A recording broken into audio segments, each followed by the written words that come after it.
Hello and welcome to Byju's IAS. Let's take up the analysis of today's The Hindu newspaper. The SARC video conference proposed by Prime Minister Modi has taken place, and the South Asian leaders have come out with a common strategy to jointly combat COVID 19. So, first, let's take a look at the key initiatives that were announced during this virtual summit. During the conference, all the South Asian leaders agreed that tackling COVID 19 is posing an enormous challenge to governments around the world. In this context, Prime Minister Modi brought out the uncertainty surrounding this outbreak, and he called upon all the South Asian countries to jointly combat the pandemic with the spirit of collaboration. In line with this spirit, the Indian Prime Minister proposed the establishment of a COVID 19 emergency fund for the SARC members. And this proposal of the Indian Prime Minister was immediately welcomed by the other countries. And all the leaders have asked their respective foreign secretaries to meet and discuss as to how the fund would be created and utilized for the common good of South Asia. This proposed emergency fund will receive voluntary contributions from the member countries, and India has already made an initial pledge of $10 million. Apart from this, India has agreed to deploy its rapid response teams consisting of doctors, specialists, and testing equipment to smaller South Asian countries which do not have a strong healthcare system. Then, an online training capsule for training the emergency medical staff of SARC countries would be developed by using the model that India deployed for raising the capacity of its emergency medical services. A further review through video conferencing would be conducted involving expert doctors and medical professionals from all the 8 countries in order to evolve specific measures and best practices towards combating COVID 19. A similar review would also be conducted by trade officials and diplomats of the 8 countries to evaluate the impact of travel restrictions on trade within the South Asian region. India has also offered to develop a website in all SARC languages containing all the relevant information on coronavirus. Such a website would not only help in raising awareness amongst the public with regard to the precautionary measures that they need to take, but it would also help the authorities to carry out real-time monitoring of the outbreak in South Asia. Along with this, India has also offered to share the software that it has developed for its integrated disease surveillance program. This software helps in real-time tracking of new cases. It also helps in monitoring the existing patients and as well as the deaths that might be occurring due to an infection. This software has been developed on the basis of management information system techniques in order to promote effective surveillance of infectious diseases. So India would be sharing this software with the South Asian countries, and it would also be training their medical staff on its usage.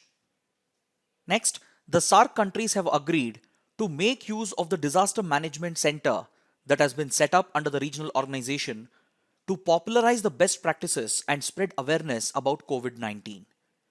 They have also proposed to establish a research platform for developing diagnostics and therapeutic interventions for infectious diseases and epidemics.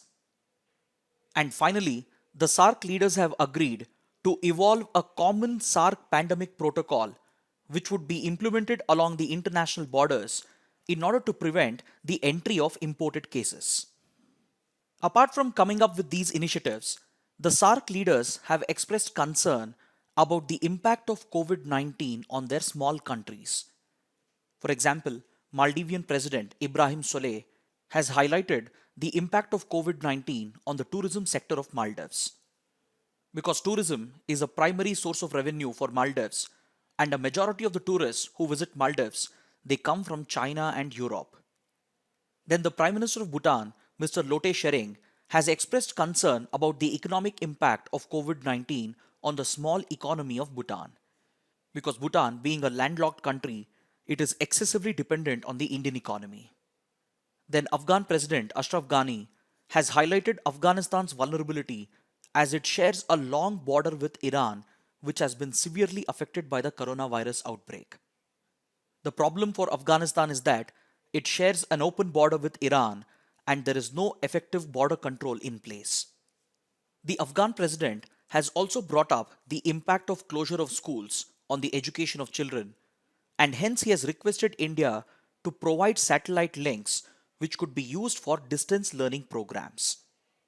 So as you can see, all these countries, including Nepal, Bangladesh and Sri Lanka, they have contributed something meaningful through this video conference initiative of Prime Minister Modi. But as expected, Pakistan has tried to derail the summit by again bringing up political issues. See, when Prime Minister Modi proposed the idea of a virtual summit to jointly combat COVID-19, the idea was initially welcomed by Pakistan's Prime Minister Imran Khan. But he chose not to participate, and on his behalf, his special advisor on health represented Pakistan. During the summit, Pakistan's representative brought up the reported cases of COVID-19 in Jammu and Kashmir, and he called upon the Indian government to immediately lift the lockdown that has been placed on J&K since Article 370 was removed. So India saw this as an attempt of Pakistan to unnecessarily politicize the summit, which was specifically meant to discuss COVID-19. So accordingly, India raised objection to these references made by Pakistan. Now let's take up an article from page number 8. See, this article in itself is not important to us, but it refers to the color code classification of industries, which can be very important for prelims and mains. See, prior to 2016, the Environment Ministry had categorized industries into different categories based on their pollution potential. The reason why industries are categorized is because the Environment Ministry would like to ensure that our need for industrial growth is consistent with our environmental objectives. See, we know that different industrial sectors carry a different pollution load. For example, thermal power plants are highly polluting as compared to soap manufacturing industries, which contribute very less to environmental pollution. So as a result, we cannot apply the same environmental standards for different industrial sectors which carry a different pollution load. That's the reason why industrial sectors have to be classified into different categories based on their pollution potential. Basically, the objective is to implement the principle of differentiated responsibilities. That is, highly polluting industries will have a higher responsibility to comply with a higher degree of environmental standards. But the categorization system that we had prior to 2016 had a number of flaws, and it was not only failing to prevent environmental pollution, but it was also affecting India's ease of doing business. Because a number of low polluting industries had been placed with a higher burden, and a number of highly polluting industries had been either excluded or wrongly categorized. And also, the older categorization system gave rise to a lot of subjectivity in assessment. Because under the older system, categorization of an industry would be decided by the local authorities, and this discretion in assessment gave rise to a lot of corruption, and it was negatively affecting the business environment in the country.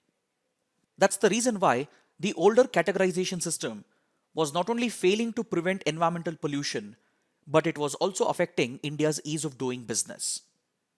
So in order to rectify these flaws, the Environment Ministry came out with a new color code based classification scheme for industries in 2016.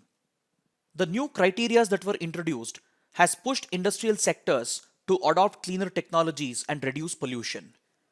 It has also introduced self-assessment in order to take away discretion at the local level, and this has introduced transparency in the business environment, and it promotes India's ease of doing business. So this color code based classification scheme makes use of 4 colors to categorize the industries, and it is based on the pollution index. This index is based on 4 factors, which includes the amount of emissions or air pollutants that an industry might emit, the amount of effluents or water pollutants that an industry might emit, the amount of hazardous waste that an industry might generate, and the amount of resources that an industry might consume.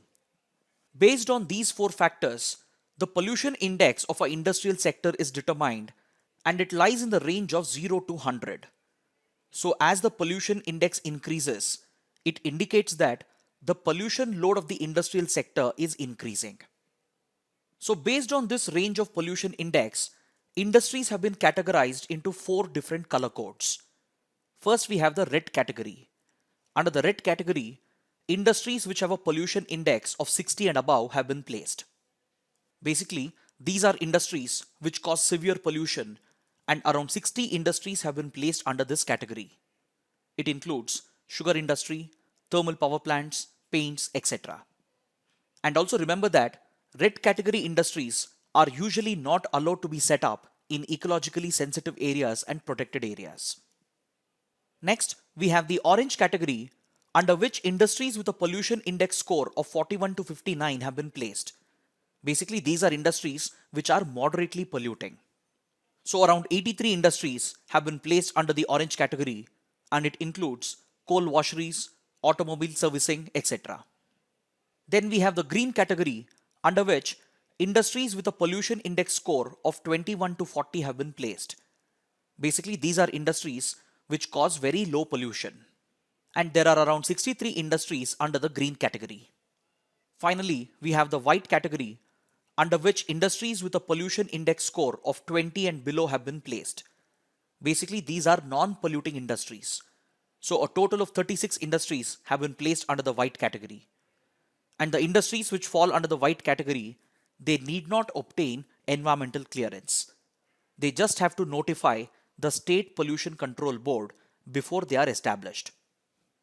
And also remember that under the categorization scheme of the Environment Ministry, the Central Pollution Control Board is responsible for coming out with the rules and the criteria, and the State Pollution Control Board is responsible for enforcing the provisions.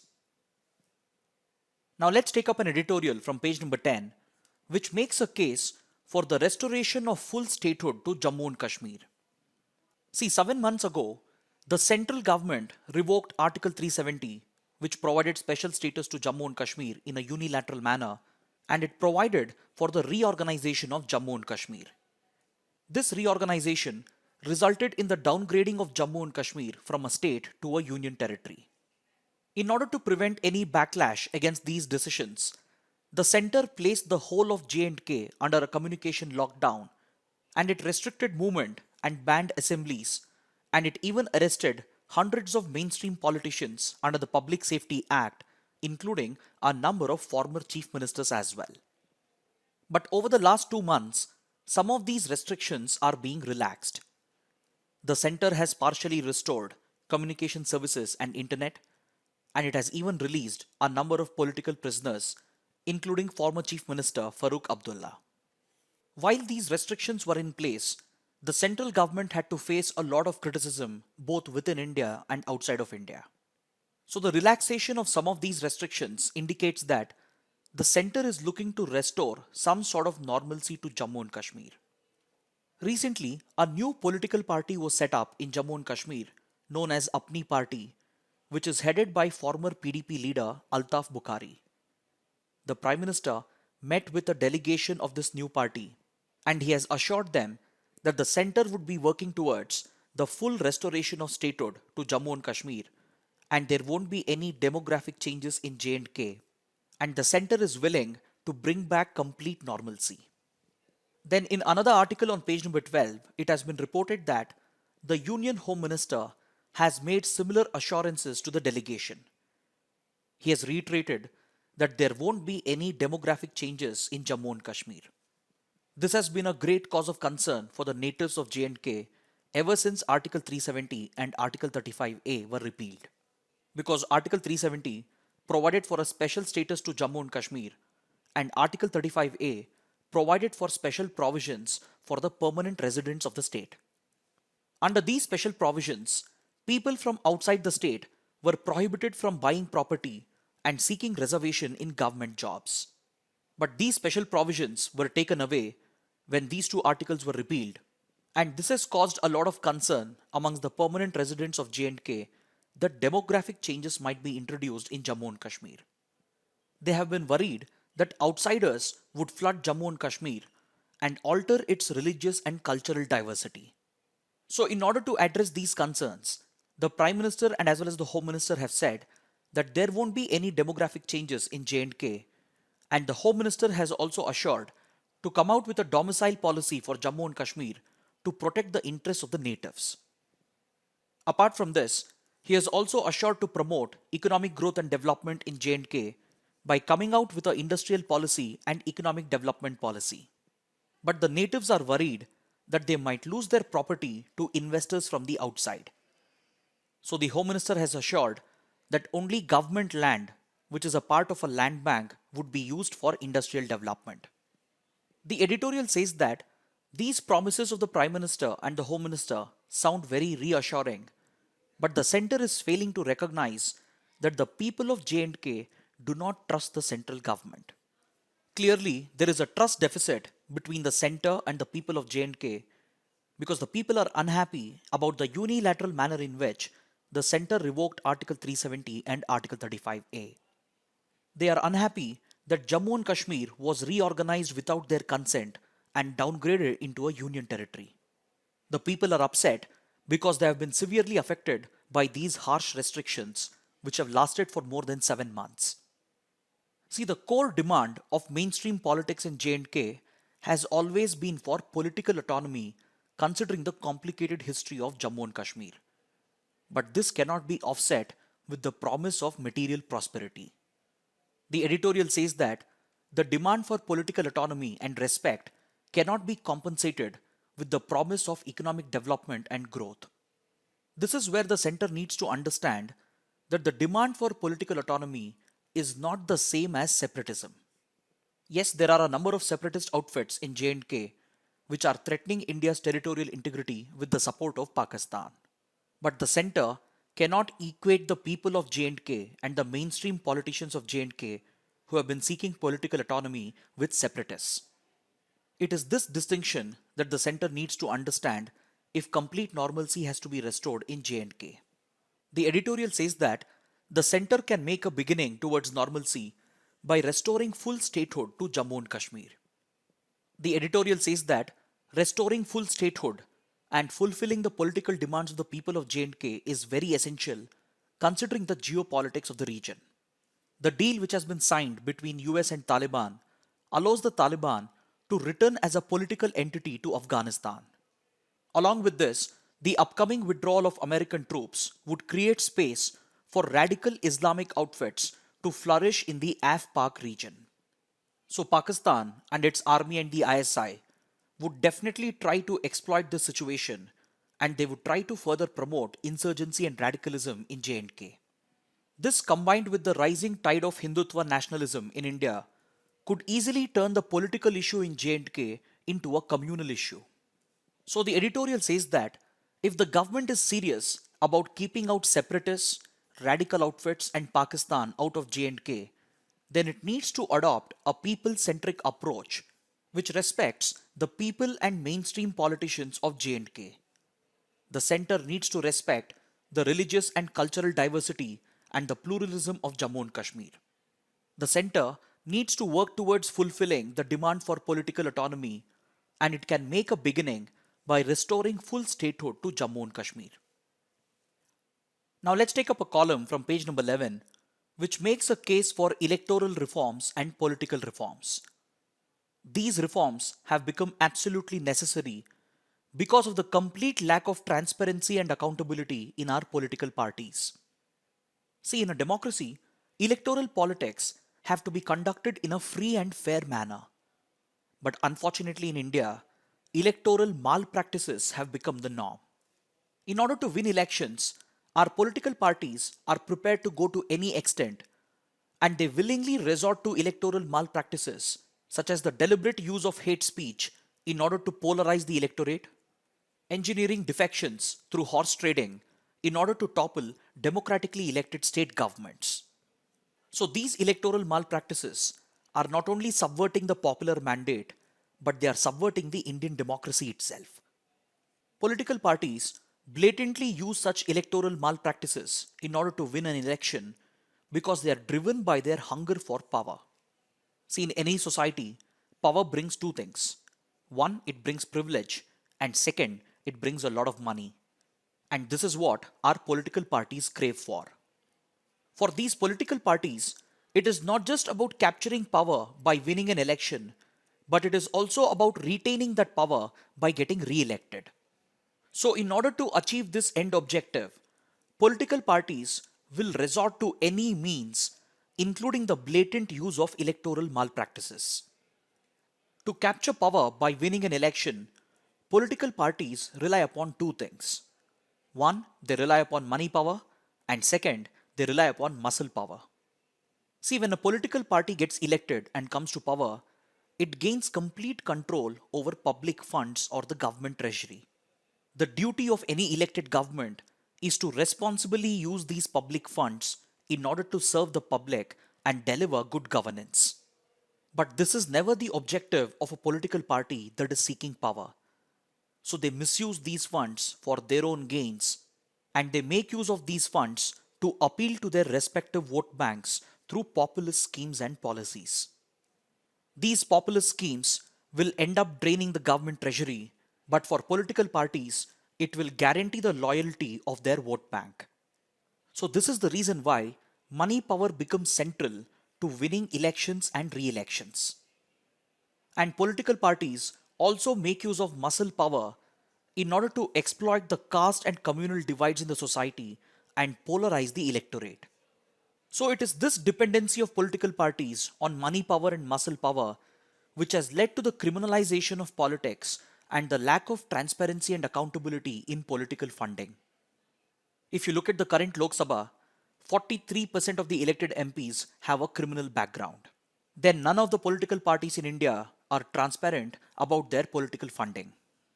Every political party has worked together in order to ensure that political funding and political parties are kept outside the ambit of RTI. It is honestly quite shocking to know that political funding in a democracy has been deliberately kept opaque. This opaqueness has further increased with the introduction of electoral bonds by the Modi government. In previous sessions, we have discussed how electoral bonds provide complete anonymity to the donor and how the Election Commission of India and even the Supreme Court have expressed concern about electoral bonds. Political analysts and legal experts believe that electoral bonds have created a backdoor for channeling corrupt corporate money into political parties. The consequences of this lack of transparency and accountability in political parties is that it has directly contributed to the increasing fiscal deficit of our governments because of their irresponsible spending on populist schemes and programs. It has contributed to banking fraud, high NPAs, and the collapse of banking and financial institutions due to the nexus between the corporates and the politicians. Overall, it has led to a complete failure of good governance, wherein even the basic needs of the public, such as education, health, food, employment, are not being met by the government. As a way forward, the writer is asking us to remember Gandhi's views on democracy. Mahatma Gandhi believed that in a true democracy, power is shared and distributed. In a democracy, power cannot be centralized in the hands of a few, and instead, it has to be decentralized and shared even with the lowest sections of the society. That's the reason why Mahatma Gandhi was an advocate of self government. So, based on this Gandhian principle, the writer suggests that the way forward would be to establish an independent agency which can audit and investigate defections. Apart from this, he calls for wide sweeping political and electoral reforms in order to promote greater transparency and accountability in our political parties. The writer also calls for greater voter awareness because the voter cannot change this trend by merely voting in elections. Voters need to be aware of how political parties are using money power and muscle power to manipulate them. Now let's take up the practice questions. Wings India 2020 is a flagship event jointly organized by Ministry of Defence, Ministry of Civil Aviation, Airports Authority of India, FICCI, or the Indian Air Force. The correct answer is option C, 2, 3 and 4 only. This event is jointly organized by the Ministry of Civil Aviation, Airports Authority of India and FICCI. This question has been asked because on page number 1, the Hindu carries an image of an air show which was conducted as a part of Wings India 2020. See, this is basically a biennial event that is held once in every 2 years at the Begumpet Airport in Hyderabad. This is a flagship event of the Ministry of Civil Aviation and it is organized in coordination with the Airports Authority of India and FICCI. The objective of this event is to promote the civil aviation sector and establish India as a hub for civil aviation. And this event is also Asia's largest civil aviation exposition and conference. Now let's take up the next question. Which of the following statements are correct? Tara Tarini Hill Shrine is located on the banks of the Hooghly River in West Bengal. The famous annual Chaitra Jatra festival is celebrated at this shrine. Indian Navy's sailboat INSV Tarini, which was the first Indian boat with an all-women crew to circumnavigate the globe, was named after the Tara Tarini Hill Shrine. Amongst the given statements, the first statement is incorrect because this popular hill shrine is located on the banks of the Rushikulya River in Odisha. So the correct answer is option D, 2 and 3 only. This question has been asked because we have a related article on page number 6. According to this article, the annual Chaitra Jatra festival at the Tara Tarini Hill Shrine has been cancelled due to the coronavirus outbreak. Now let's take up a map-based question.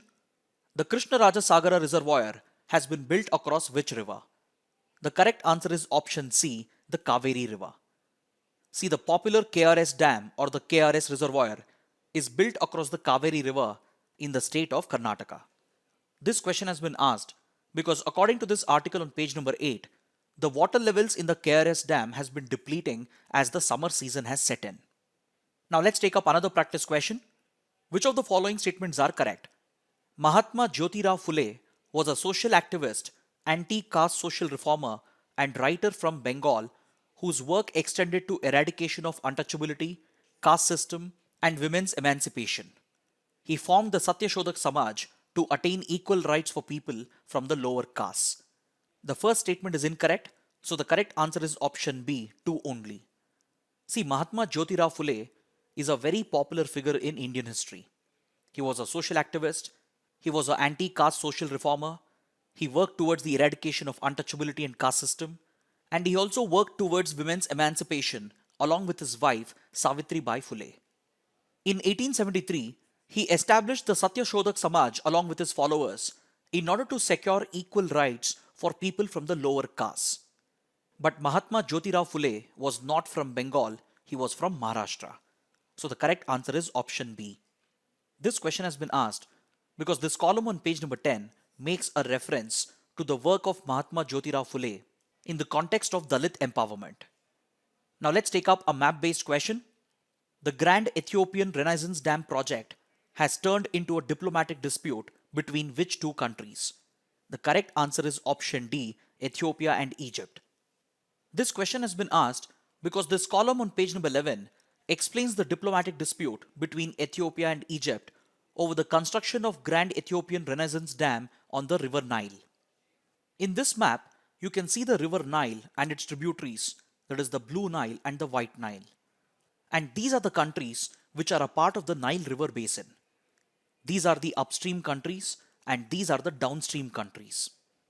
And Ethiopia, being an upstream country, has proposed the construction of the Grand Ethiopian Renaissance Dam project over the Blue Nile. This project is said to be Africa's biggest hydropower project, and it is being seen as a status symbol by the Ethiopian government. This project is being opposed by Egypt in particular because being a downstream country, the construction of a large dam over here is going to affect the flow and availability of water in the downstream areas.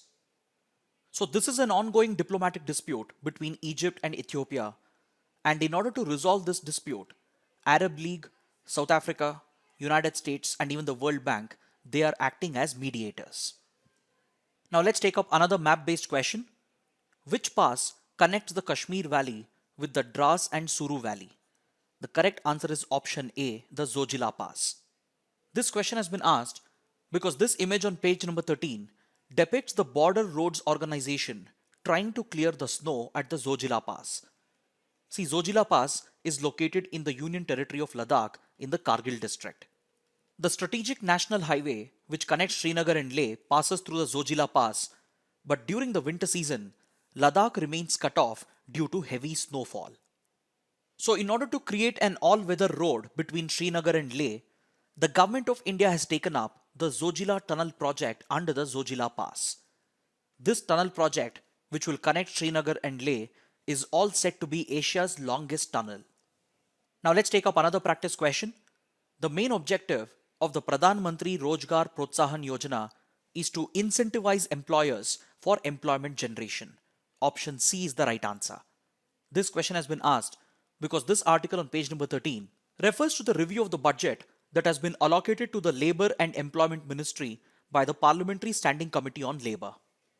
See, the Pradhan Mantri Rozgar Protsahan Yojana incentivizes the employer to create employment opportunities because under the scheme, the government promises to pay the employer's share of the employee pension scheme and the employee provident fund scheme for a period of 3 years if the employer hires unemployed individuals who are semi-skilled or unskilled. Now let's take up a question from the 2017 prelims paper. In India, if a species of tortoise is declared protected under Schedule 1 of the Wildlife Protection Act of 1972, what does it imply? It enjoys the same level of protection as the tiger. It no longer exists in the wild.